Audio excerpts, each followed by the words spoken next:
Glory to God. ఈరోజు మన లేఖన భాగము యోహాను సువార్త 10వ అధ్యాయము 3వ వచనం చదువుకుందాం. అతనికి ద్వారపాలకుడు తలుపు తీయును, గొర్రెలు అతని స్వరము వినును. అతడు తన సొంత గొర్రెలను పేరు పెట్టి పిలిచి వాటిని వెలుపలికి రప్పించును. ఆమేన్. దేవునికి స్తోత్రం. హల్లెలూయా, హల్లెలూయా. మన ప్రభువును ప్రియరక్షకుడైనటువంటి నజరేయుడైన యేసు క్రీస్తు నామములో, ఆయన యొక్క పరిశుద్ధ ప్రశస్త నామములో మీ అందరికీ ప్రత్యేకమైన వందనాలు తెలియజేస్తున్నాను. శాంతి టీవీలో గత 2.5 సంవత్సరాలకు పైగా ప్రసారం అవుతున్నటువంటి ఈ కార్యక్రమాన్ని మీరు ఆదరిస్తున్న విధానాన్ని బట్టి నేను దేవుని స్తుతిస్తున్నాను. తెలంగాణలోను, అంతేకాకుండా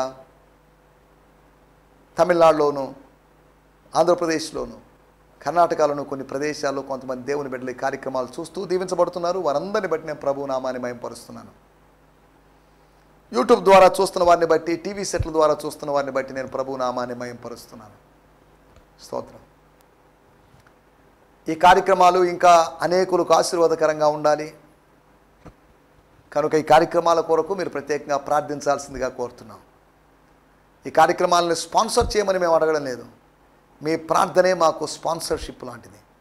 ప్రార్థించారనుకోండి, అది ఫైనాన్షియల్ సపోర్ట్ కన్నా అది స్ట్రాంగ్, అది మంచి ఒక బలమైనటువంటి హెల్ప్, అయితే స్పాన్సర్షిప్ అనే సంగతిని మీకు గుర్తు చేస్తున్నాను.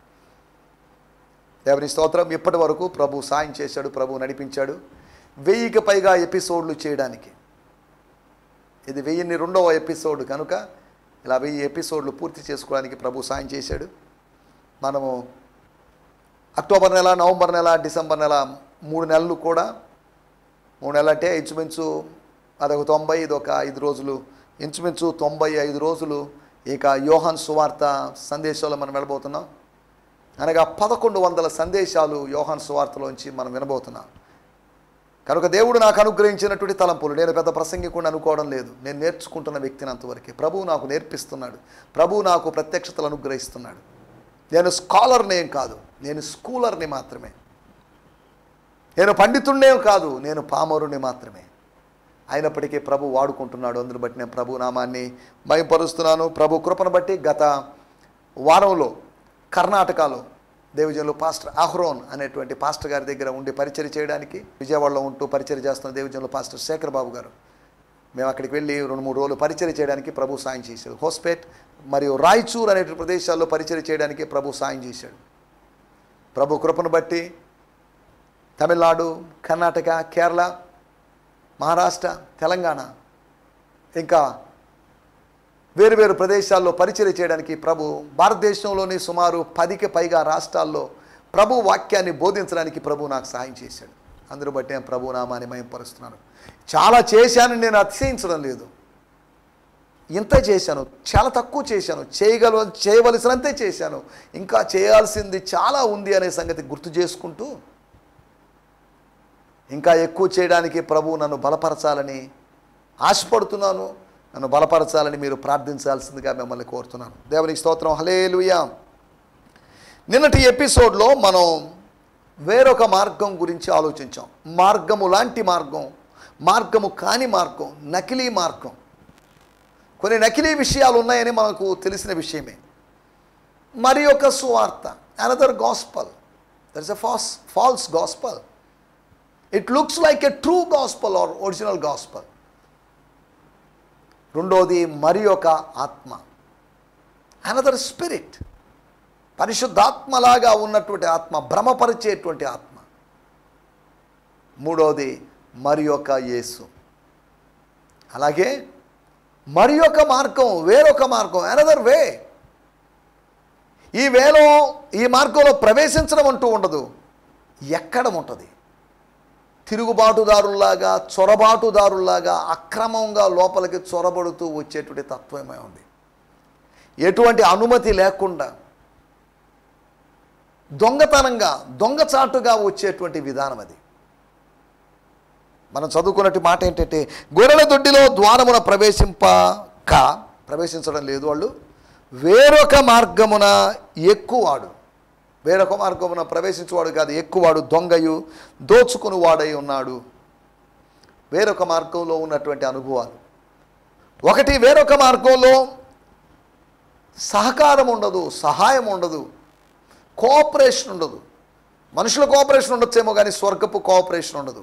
నీకోసం మూయబడిన ద్వారాలు మూయబడినట్లుగానే ఉంటాయి. కానీ రాజమార్గంలో గుండా, దేవుడు నియమించిన మార్గంలో గుండా వెళ్ళినప్పుడు ద్వారపాలకుడు, దేవలోక ద్వారపాలకుడైనటువంటి దేవుని ఆత్మ మన కొరకు ద్వారములు తెరుస్తాడు. స్తోత్రం. కాపరిని చూశాడు ద్వారపాలకుడు, వెంటనే ద్వారం తెరిచేశాడు. కమ్ ఇన్ సైడ్, లోపలికి రా, లోపలికి వచ్చి వెలుపలికి తీసుకుని వెళ్ళు, లోపలికి వచ్చి గొర్రెలతో రిలేషన్ కలిగి ఉండు అన్నట్లుగా ద్వారం తెరిచాడు. ఆ వాచ్మెన్ లేకపోతే ఆ గాడ్ లేకపోతే ఆ సెక్యూరిటీ మ్యాన్ ద్వారము తెరిచాడు. దేవుని స్తోత్రం. మనకు సహకారం కావాలి, స్వర్గపు సహకారం కావాలి, పరలోకపు సహకారం మనకు కావాలి. రెండో విషయం, మనం ఆలోచించిన విషయం, వేరొక మార్గంలో ఉన్నటువంటి అనుభవం, అక్కడ సేవ ఉండదని, సేవ పేరుతో సాంఘిక కార్యక్రమాలు ఉంటాయి. ఈ రోజులో సేవ జరగడం లేదు, ఆత్మ సంబంధమైన సేవ జరగడం లేదు. భోజనాలు పెట్టడం, బట్టలు ఇవ్వడం, ఇవి తప్పు అని నేను అనడం లేదు. కానీ సేవా ముసుగులో ఇవెందుకు? వాటి పేరు చెప్పుకొని వాటినే చేయొచ్చు. సేవ పేరుతో సేవే చేయాలి.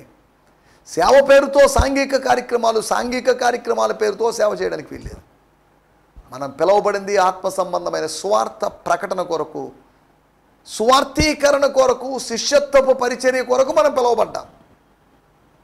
సాంఘిక కార్యక్రమాలు కూడా చేయాలి, చేసేవాళ్ళు చేస్తున్నారు. వారిని బట్టి నేను ప్రభునామాన్ని మహిమపరుస్తున్నాను. ప్రొటెస్టెంట్స్ కానటువంటి, నాన్ ప్రొటెస్టెంట్స్ అయినటువంటి క్యాథలిక్స్ అనబడిన వాళ్ళు సాంఘిక సేవ చేస్తున్నారు. స్కూల్స్, హాస్టల్స్, హాస్పిటల్స్, మంచిదే, చేయనివ్వండి. వాళ్ళు చేస్తున్నారు కాబట్టి ఒక బేస్ వేస్తున్నట్టు అయింది. మనం వెళ్ళి వర్క్ చేస్తున్నాం. వాళ్ళు ఫిజికల్గా చేస్తే మనం స్పిరిచువల్గా చేస్తున్నాం. కాబట్టి ఫిజికల్గా చేసిందే మంచిది, స్పిరిచువల్గా చేసింది మంచిది కాదని, స్పిరిచువల్గా చేస్తున్నదే మంచిది, ఫిజికల్గా చేస్తున్నది మంచిది కాదని కాదు. ఏదో ఒకరోజు దేవుడు ప్రతి వాని పనిని పరీక్షిస్తాడు. వాళ్ళు చేసిన పనిని, మనం చేసిన పనిని, పాస్టర్లు చేసిన పనిని, విశ్వాసులు చేసిన పనిని, ఫుల్ టైం వాళ్ళు చేసిన పనిని, పార్ట్ టైం వాళ్ళు చేసిన పనిని, రిటైర్డ్ అయినటువంటి సేవకులు చేసిన పనిని, రివైవల్గా ఉంటూ చేస్తున్న వాళ్ళ అందరి పనిని ఆయన పరీక్షిస్తాడు. ఒకవేళ అగ్ని చేత పరీక్షించినప్పుడు మన పని కాలిపోతే, గడ్డి కొయ్యకాల్లాగా కాలిపోతే మనకు ప్రతిఫలం ఉండదు, లాభం ఉండదు, నష్టమే ఉంటుంది. సిగ్గుపడనక్కర్లేని పనివారిగా మనం నిలబడలేని పరిస్థితి. స్తోత్రం. హల్లెలూయా. రెండవదిగా అక్కడ సేవ ఉండదు, సేవ చేయరు, వెలుపలికి తీసుకొని పోయే అనుభవం ఉండదు, ఎవాంజలిస్టిక్ ఎక్స్పీరియన్స్ ఉండదు. స్తోత్రం. హల్లెలూయా. మూడో విషయము, అక్కడ సంబంధం ఉండదు. అన్యులు అనబడిన వాళ్ళు, దొంగ, దోచుకున్నవాడు అని ఎంచబడిన వాడు గోడనెక్కి పాకి లోపలికి వచ్చినప్పుడు, ఒక కలుపు మొక్కలాగా లోపలికి వచ్చినప్పుడు, ఒక గురుగులాగా లోపలికి వచ్చినప్పుడు, తండ్రి చేత నాటబడిన వ్యక్తిగా వచ్చినప్పుడు వాడు పెరికివేయబడతాడు. తండ్రి చేత నాటబడకుండా ఉన్నప్పుడు మానవుడి చేత నాటబడేటువంటి అవకాశం లేదు. మత్తయి సువార్త 15వ అధ్యాయంలో నా తండ్రి నాటని ప్రతి మొక్కను ఆయన పెరికి వేస్తాడు, పెళ్ళగించి వేస్తాడు అనే మాట మనకు తెలిసిన మాటే. స్తోత్రం. స్తోత్రం. హల్లెలూయా. సంబంధాలు లేవు, రిలేషన్స్ లేవు. ఆ ఇన్నర్గా ఒకరికి మధ్యలో ఉన్నటువంటి ఇంటర్నల్ రిలేషన్షిప్, ఇంటర్నేషనల్ రిలేషన్షిప్స్ ఉంటాయేమో కానీ ఇంటర్నల్ రిలేషన్స్ బ్రేక్ అయిపోతున్నాయి. ఇన్నర్ రిలేషన్షిప్ కోల్పోతున్నాం. అంతర్గత సంబంధాలు దెబ్బతింటున్నాయి. కానీ అంతర్జాతీయ సంబంధాల్లో మనం వాళ్ళతో వీళ్ళతో కాంటాక్ట్ చేసే విషయంలో, విదేశీ సంస్థలతో కాంటాక్ట్స్ చేసే విషయంలో మనం ముందంజ వేస్తున్నాం. స్తోత్రం. మన సంబంధాలు ఎలా ఉన్నాయి? ఆ సంబంధాలు ఈ సంబంధాలు అన్నింటినీ బ్యాలెన్స్ చేసుకోవాలి. కొత్త వారితో సంబంధాలు, సంఘంలో పాత వారితో సంబంధాలు, గొర్రె పిల్లలతో సంబంధాలు, అంతేకాకుండా గొర్రెలతో ఉన్నటువంటి సంబంధాలు, వీటన్నిటిని మనం బ్యాలెన్స్ చేసుకుంటూ వెళ్ళాలి. అందరితో సంబంధం కలిగి ఉండాలి, సఖ్యత కలిగి ఉండాలి, సమాధానం కలిగి ఉండాలని దేవుని వాక్యం మనకు బోధిస్తుంది. నాలుగవదిగా మనం గమనిస్తే, వేరొక మార్గములో వచ్చిన వాని విధానం ఎలా ఉంటుందంటే, సమస్య రాగానే, ఒక సంక్షోభం రాగానే అక్కడ స్థిరంగా నిలబడలేక, సాహసం చేయలేక, పిరికివాడుగా మారి వాడు పారిపోతాడు, తన వెన్ను చూపిస్తాడు, తన కాలికి బుద్ధి చెప్తాడు. అది వాని పరిస్థితి. దేవుని స్తోత్రం, హల్లెలూయా. మనం ఆలోచిస్తున్నట్టు విషయం. 4వ విషయము, ఆ మార్గంలో, ఆ విధానంలో వేరొక మార్గంలో సాకారం ఉండదని, సేవ ఉండదని, అంతేకాకుండా సంబంధం ఉండదని, సాహసం ఉండదని. దేవుని సేవలో తెగింపు కావాలి, ధైర్యం కావాలి. దేవుని బిడ్డలు పిరికి పందలు కాదు. దేవుని బిడ్డల మీద దాడులు చేస్తున్న వారు పిరికి పందలేమో. వాళ్ళ జెండాలు పైన ఎగరేయాలని, వాళ్ళ కాగితాలు, వాళ్ళ విగ్రహాలు పెట్టాలని పిరికి పందలు చేస్తున్న ప్రయత్నాలు ఇవి. పరాక్రమశాలులుగా ఉన్నవారు, ప్రభు బిడ్డలుగా ఉన్నవారు ఈ పిచ్చి ప్రయత్నాలకి పారిపోరు. నా వంటి వాడు పారిపోదగునా అని నెహెమ్యా గారు చెప్పిన మాటను మనం ఈ సందర్భంలో 6వ అధ్యాయంలో చెప్పిన మాటను మనం జ్ఞాపకం చేసుకోవాలి. దేవుని స్తోత్రం. గత ఎపిసోడ్లో మనం ఆలోచించిన విషయాలు ఇవి. స్తోత్రం. రండి మనం ఈ సమయంలో దేవుని వాక్యాన్ని ధ్యానించుకుందాం. దేవుని వాక్యం ధ్యానించుకునే సమయము యోహాను సువార్త 10వ అధ్యాయము 3వ వచనం. Our keywords for today. ఈ దినపు ధ్యానం నిమిత్తమై యోహాను సువార్త 10వ అధ్యాయము 3వ వచనాన్ని ధ్యానించుకుందాం. అతనికి ద్వారపాలకుడు తలుపు తీస్తాడు, గొర్రెలు అతని స్వరం వినును. దేవుని స్తోత్రం. నేను ద ప్యాషన్ ట్రాన్స్లేషన్ నుంచి చదువుతాను, తర్వాత వాడుక భాషలో చదవడానికి లేదా చదువుతున్నప్పుడు మనం వినడానికి ప్రయత్నం చేద్దాం. దేవుని స్తోత్రం, హల్లెలూయా. స్తోత్రం. యోహాను సువార్త 10వ అధ్యాయము 3వ వచనం. And because the gatekeeper knows who he is, he opens the gate to let him in. స్తోత్రం. ఇక్కడ కింద ఫుట్ నోట్స్లో ఇచ్చినారు. In this parable the gatekeeper would represent John the baptizer who recognized Jesus as the shepherd. John opened the gate for him to be introduced to Israel at Jesus' baptism. ఇక్కడున్న ద్వారపాలకుడు బాప్తిజం ఇచ్చే యోహాను అని దేవుజనుడు వివరణ ఇచ్చాడు. ఆయన పరిచయం కావడానికి, గొర్రెలకు పరిచయం కావడానికి, ఇశ్రాయేలీలు అనేటువంటి గొర్రెలకు పరిచయం కావడానికి, యోర్దాను నది దగ్గర పరిచయం కావడానికి ద్వారము తెరిచాడు అని దీన్ని బట్టి అర్థం చేసుకోవచ్చు అని ఫుట్ నోట్లో లేకపోతే వ్యాఖ్యానం ఇచ్చారు. మరలా చదువుతున్నాను. స్తోత్రం. And because the gate keeper knows who he is. ఆయన ఎవరో ద్వారపాలకుడు ఎరిగి ఉన్నాడు. ఆయన అన్యుడు కాదు, ఆయన పరాయివాడు కాదు, ఆయన కొత్తవాడు కాదు. He's not a stranger, he's not enemy, he's not an wolf. ఆయన తోడేలు కాదు, హీఈస్ నాట్ ఎన్ ఆయర్, అనగా జీతగాడు కాదు. కాబట్టి తలుపు తీస్తున్నాడు, వెల్కమ్ చేస్తున్నాడు, స్వాగతం పలుకుతున్నాడు. ద్వారపాలకుడు కాపరి కోసం తలుపు తెరిచాడు. స్తోత్రం. తోటమాలి యజమానుడితో మాట్లాడుతున్నాడు. ఈ ఒక్క సంవత్సరం కూడా ఉండనేమో. ఒక తోటమాలి, ఒక యజమానుడు, ఒక ద్వారపాలకుడు, ఒక కాపరి. దేవుని స్తోత్రం. మనం ఇక్కడ ఆలోచిస్తున్నట్టు మాటలు. He opens the gate. ద్వారాన్ని తెరుస్తాడు. గోడకి రావాల్సిన అవసరం లేదు, దొంగలాగా రావాల్సిన అవసరం లేదు. He opens the gate. ఎవరో ఒకరు నీ కోసం ద్వారం తెరవాలి. ఎక్కడో ఒక చోట నీ కోసం ద్వారం తెరవబడాలి. ఈ దినాల్లో ద్వారాలు తెరవబడాలి. ప్రార్థించినప్పుడు మూయబడిన ద్వారాలు తెరవబడతాయి. వాడుక భాషలో మనం చదువుకుందాం. యోహాను సువార్త 10వ అధ్యాయము 3వ వచనం. ద్వారపాలకుడు అతని కోసము తలుపు తెరుస్తాడు. గొర్రెలు అతని స్వరం గుర్తిస్తాయి. గొర్రెలు అతని స్వరాన్ని గుర్తిస్తాయి. The sheep would recognize the voice of the master or the shepherd. ఆ గొర్రెలు అతనివి. అతడు ఆ గొర్రెలను పేరు పెట్టి పిలిచి వాటిని వెలుపలికి తీసుకొని వెళ్తాడు. దేవునికి స్తోత్రం, హల్లెలూయా. మనం ఇక్కడ చదువుకున్నటువంటి మాటలు 3వ వచనంలో పేరు పెట్టి పిలిచి వాటిని వెలుపలికి నడిపిస్తాడు. అతనికి ద్వారపాలకుడు తలుపు తీస్తాడు. గొర్రెలు అతని స్వరం వినును. అతడు సొంత గొర్రెలను పేరు పెట్టి పిలిచి, సొంత గొర్రెలు, పరాయి గొర్రెలు కాదు. మామ గొర్రెలు మేపినట్టు మోషే గురించి మనకు తెలుసు. మామ గొర్రెలు కాసినటువంటి యాకోబు గురించి మనకు తెలుసు. తన సొంత మందను కాయలేకపోయినటువంటి షోలమ్మెతిని గురించి మనం పరమగీత గ్రంథంలో చూడగలం. కానీ సొంత గొర్రెల్ని, తన ప్రజలని, వారి పాపములోంచి తన ప్రజలు, ఫరో దగ్గర ఉన్న ప్రజలు ఫరో ప్రజలు కాదు, వారు దేవుని ప్రజలు. నా ప్రజలను, నా జనులను పోనీయుడని యెహోవా సెలవిచ్చుతున్నాడు. అరణ్యములో ఉత్సవం చేయాలి. వాళ్ళకి ఉత్సవాలు కరువైనాయి. ఐగుప్తు దేశంలో ఫీస్టులు కరువైపోయినాయి, ఫెస్టివల్స్ కరువైనాయి, మీటింగ్స్ కరువైనాయి, ఉద్యమ కూడికలు కరువైనాయి. అందుకని చెప్తున్నాడు, అరణ్యములో ఉత్సవం చేయడానికి నా జనులను, నీ జనులని కాదు. ఫరో గారు, mister Pharaoh, send your people అని కాదు, సెండ్ మై పీపుల్. నా ప్రజలు నీ ఆధ్వర్యంలో ఉన్నారు. ప్రజలు పాపపు ఆధ్వర్యంలో ఉన్నారు. వాళ్ళని విడిపించాలి. స్తోత్రం, హల్లెలూయా. మనం ఆలోచిస్తున్న మాటలు, మన టైటిల్ ఆత్మీయ గొర్రెలు, స్పిరిచువల్ షీప్. క్రైస్తవులని గొర్రెలు అనో వ్యంగ్యంగా కొంతమంది హేతువాదులు, నాస్తికవాదులు, కొంతమంది క్రైస్తవేతర సోదరులు యూట్యూబ్లో వాటిలో పేరు పెట్టి పిలుస్తున్నారు. క్రైస్తవులు మాత్రమే కాదు గొర్రెలు, మానవులందరూ గొర్రెలు లాంటి వారే అని దేవుని వాక్యం చెప్తుంది. యెషయా గ్రంథం 53వ అధ్యాయం. మనమందరము ఏ కులమైనా ఏ మతమైనా గొర్రెల వలె త్రోవ తప్పిపోయాం. గమ్యాన్ని మిస్ చేసుకుంటున్నాం. ఏవో డెడ్ ఎండ్స్కి వెళ్తున్నాం. మనం ఎక్కడికి వెళ్తున్నామో తెలియని పరిస్థితిలో మనం ఉన్నాం. స్తోత్రం. జాగ్రత్తగా ఆలోచించాలి.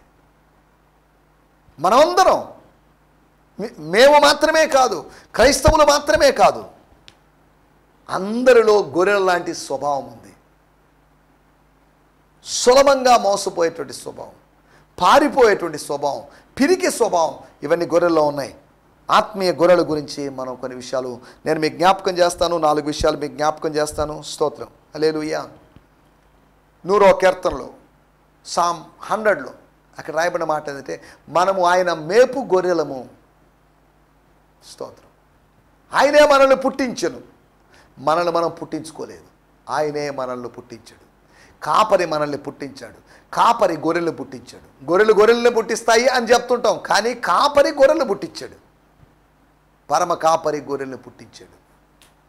భూమి మీద సమస్తమును ఆయన కలుగు చేశాడు, సృష్టికర్త కనుక గొర్రెలు పుట్టించాడు. కాపరి అయినప్పటికీ కాపరులను కాదు ఆయన పుట్టించింది, గొర్రెలు పుట్టించాడు. గొర్రెలు పుట్టించి గొర్రెలకు ఆయన కాపరిగా ఉన్నాడు. దేవుని స్తోత్రం, హల్లెలూయా. ఇందులో వచ్చే 4 విషయాలు ఆత్మీయ గొర్రెల గురించి మీకు జ్ఞాపకం చేస్తాను. మొట్టమొదటి మాట, యోహాను సువార్త 10వ అధ్యాయము 3వ వచనం. అతనికి ద్వారపాలకుడు తలుపు తెస్తాడు. బానే ఉంది. గొర్రెలు నంబర్ 1, మొట్టమొదటి మాట, గొర్రెలు అతని స్వరమును వినును. గొర్రెలు అతని స్వరం, ద్వారపాలకుని స్వరం కాదు, అన్యుని స్వరం కాదు, కాపరి స్వరాన్ని. ఇదిగో నా ప్రియుడు, ఆయన వస్తున్నాడు, ఆయన స్వరం వినబడుతున్నది అని తన ప్రియుడైనటువంటి కాపరిని గురించి మాట్లాడుతున్నటువంటి ఒక స్త్రీని గురించి మనం చూస్తున్నాం.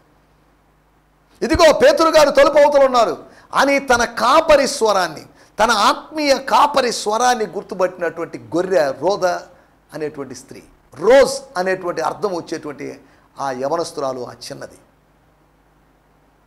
దైవస్వరాన్ని గుర్తుపట్టాలి. దైవస్వరాన్ని గుర్తుపట్టిన అనుభవము ఏలీకుంది, సమూయేలుకు లేదు. ఒకసారి గుర్తుపట్టాడు, ఇక అప్పటి నుంచి అలా గుర్తుపడుతూ ఆ స్వరాన్ని వింటూ, ఆ స్వరం కలిగిన వ్యక్తితో సంబంధం కలిగి ఉన్నాడు. అది వేరే విషయం, దాంట్లో మనం ఇప్పుడు లేదు. స్తోత్రం. దైవస్వరాన్ని మనం గుర్తుపట్టామా? అక్కడ రాయబడిన మాటలు, గొర్రెలు అతని స్వరమును వినును. లోకంలో ఎన్నో స్వరాలు ఉన్నాయి, కానీ కాపరి స్వరం మాత్రం వినడం మనకు శ్రేయస్కరం. స్తోత్రం, హల్లెలూయా.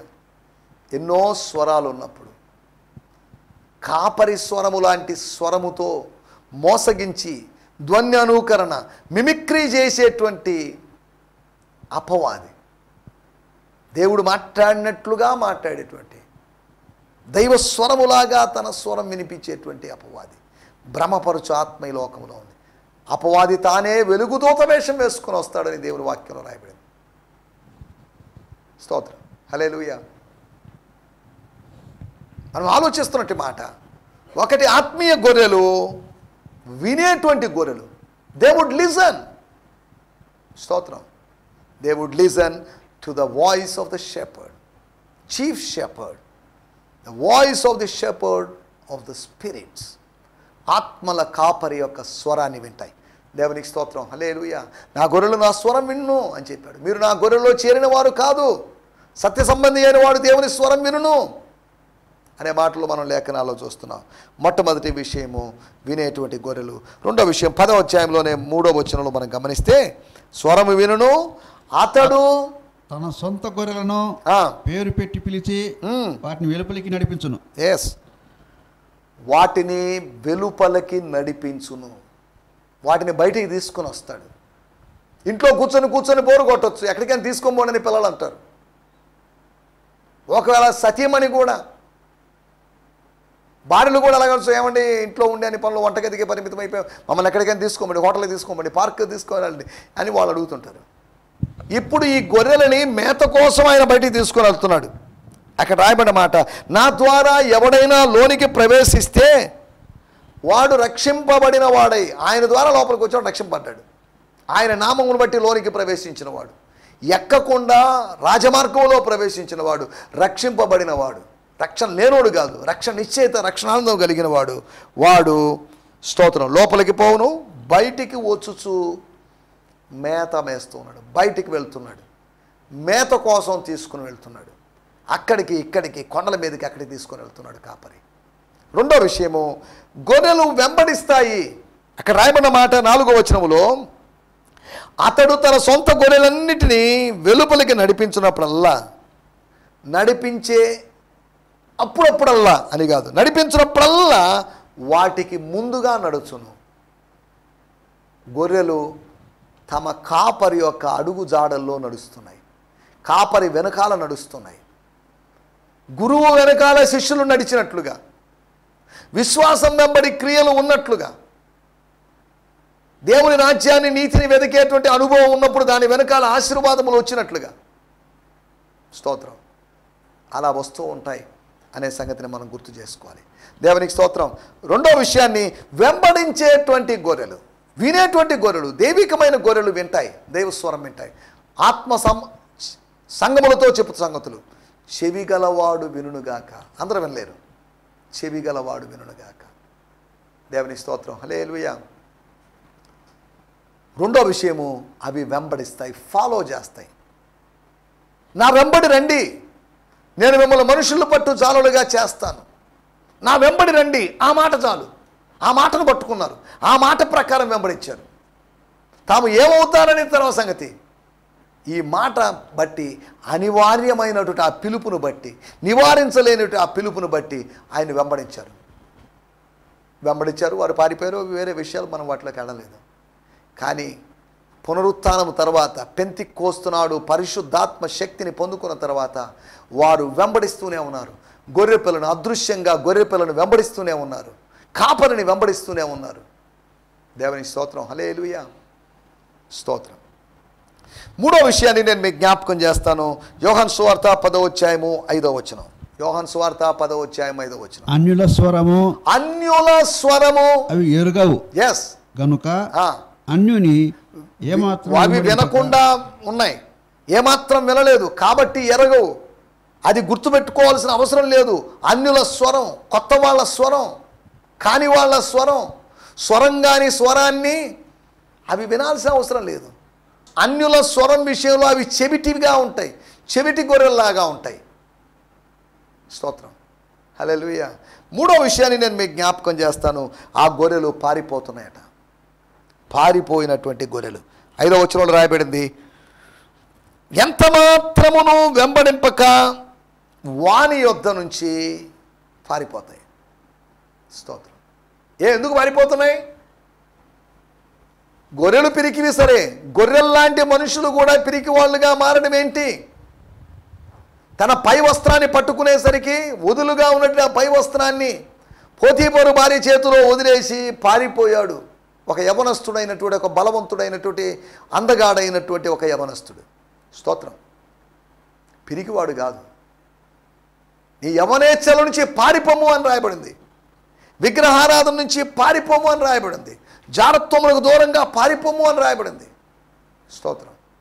పిరికి వాళ్ళైతే కాదు, పరిశుద్ధతను కాపాడుకోవాలని, ప్రభువు కోసం నిలబడాలని తాపత్రయంతో పరిగెత్తే వెళ్ళేటువంటి అనుభవమే కానీ, పరాక్రమశాలుల అనుభవమే కానీ అది పిరికి వాళ్ళ అనుభవం కాదు. దాని గురించి నెగిటివ్గా మనం వ్యాఖ్యానించడానికి వీల్లేదు. స్తోత్రం. పారిపోయేటువంటి గొర్రెలు, ప్రభువు గొర్రెలు వినేటువంటి, ప్రభు స్వరం వినేటువంటి గొర్రెలు, ప్రభు గొర్రెలు ప్రభువును వెంబడించేటువంటి గొర్రెలు. మూడవది ప్రభు గొర్రెలు అన్యుల విషయంలో, ప్రభు దగ్గర నుంచి పారిపోతాయని కాదు, అన్యులు కనబడినప్పుడు, అన్యులు మాట్లాడుతున్నప్పుడు, అన్యులు పిలుస్తున్నప్పుడు అవి స్పందించడం లేదు, అవి పారిపోతున్నాయి. నాలుగో విషయాన్ని నేను చెప్పి ముగిస్తాను. యోహాను సువార్త 10వ అధ్యాయము 9వ వచనం. నేనే ద్వారమును. ఎస్, నా ద్వారా ఎవడైనా లోపల ప్రవేశించ, యేసు ద్వారా ఎవరైనా, యేసు నామములో ఎవరైనా లోనికి ప్రవేశిస్తే వాడు రక్షింపబడిన వాడై, లోపలికి పోవచ్చు, బయటికి వచ్చుచు మేత మేయుచునుండును. దేవుని స్తోత్రం. Hallelujah. I am the gateway. To enter through me is the experience life, freedom and satisfaction. నా ద్వారా లోనికి ప్రవేశిస్తే వాడు 3 ఎక్స్పీరియన్సెస్ గురించి ఇక్కడ రాయబడింది. Life, freedom and satisfaction. స్తోత్రం. లేదా go in and out and find pasture. మేతను, పచ్చికను వాళ్ళు కనుగొంటారు. గొర్రెలు పచ్చికను కనుగొంటాయి. పచ్చిక గల చోట్ల ఆయన నన్ను పరుండ చేస్తాడు. పరమ కాపరి చేసేటువంటి పని పచ్చిక గల చోట్లు, పచ్చదనం, సారము కలిగిన చోటు, ప్రశాంతమైన జలములు కలిగిన చోటు. దేవునికి స్తోత్రం. నా మాటలు నేను ఇక్కడ ముగిస్తున్నాను. ఆత్మీయ గొర్రెలు. స్తోత్రం. అక్షరార్థంగా ఆత్మీయ గొర్రెలనే, గొర్రెలే ఆత్మీయ గొర్రెలనే మానవ గొర్రెలను ఉద్దేశించి మనం మాట్లాడుకున్నాం. ఒకటి అవి వినే గొర్రెలని, రెండవది వెంబడించే గొర్రెలని, మూడవది ప్రభువు కాకుండా అన్యుడు వచ్చినప్పుడు, అపవాది వచ్చినప్పుడు పారిపోయే గొర్రెలని, నాలుగవది ఆహారాన్ని సేవించేటువంటి మేత మేసే గొర్రెలని చెప్పుకున్నాం. దయచేసి తల్లోంచండి, కళ్ళు మూసుకోండి, చిన్న ప్రార్థన చేసుకుందాం. పరిశుద్ధుడా, మహోన్నతుడా, మహాగణుడా, మీరు మాకు వినిపించిన మాటల కొరకై మీకు వందనం చేస్తున్నాం. మేము మీ స్వరము వినేటువంటి గొర్రెలుగాను, మీరు వెంబడించేటువంటి గొర్రెలుగాను, అన్ని జనుల దగ్గర నుంచి పారిపోయేటువంటి గొర్రెలుగాను, పరిశుద్ధమైన బలమైనటువంటి ఆహారాన్ని పోషణ పొందేటువంటి గొర్రెలుగా మేము ఉండగలటం సాయం చేయమని, అంటే ఆత్మ సంబంధమైన గొర్రెలుగా ముందుకు సాగుతూ ప్రధాన కాపరిని, ఆత్మ కాపరిని మాకు కాపరిగా కలిగి ఉంటూ ముందుకు సాగడానికి సాయం చేయమని సకల ఘనత, మహిమా, ప్రభావాలు మీకు ఆరోపిస్తూ యేసు క్రీస్తు నామములోనే ప్రార్థించడుగుతున్నాం మా పరమ తండ్రి. ఆమేన్, ఆమేన్, ఆమేన్. దేవునికి స్తోత్రం. మీ అందరికీ వందనాలు. ప్రభువు మిమ్మల్ని దీవించునుగాక. రేపు ఇదే సమయానికి ఇదే ఛానల్లో కలుసుకుందాం. అప్పటి వరకు దేవుని కృప మనకు తోడే ఉండి నడిపించునుగాక. హల్లెలూయా. స్తోత్రం. ఈ సందేశము మీకు ఆశీర్వాదకరంగా ఉందని నమ్ముచున్నాము. ప్రార్థన అవసరతల కొరకు మమ్మల్ని సంప్రదించవలసిన మా చిరునామా గిద్యోన్ మిషన్ చర్చ్, 6వ వీధి, శాంతినగర్, నెల్లూరు 4, ఆంధ్రప్రదేశ్. పిన్ 524004. మా ఫోన్ నంబర్లు 7036443613, మరి ఒక నంబర్ 9392293010. మా ఈమెయిల్ ఐడి gfihmi2015@gmail.com. దేవుడు మిమ్మును ఆశీర్వదించునుగాక. ఆమేన్.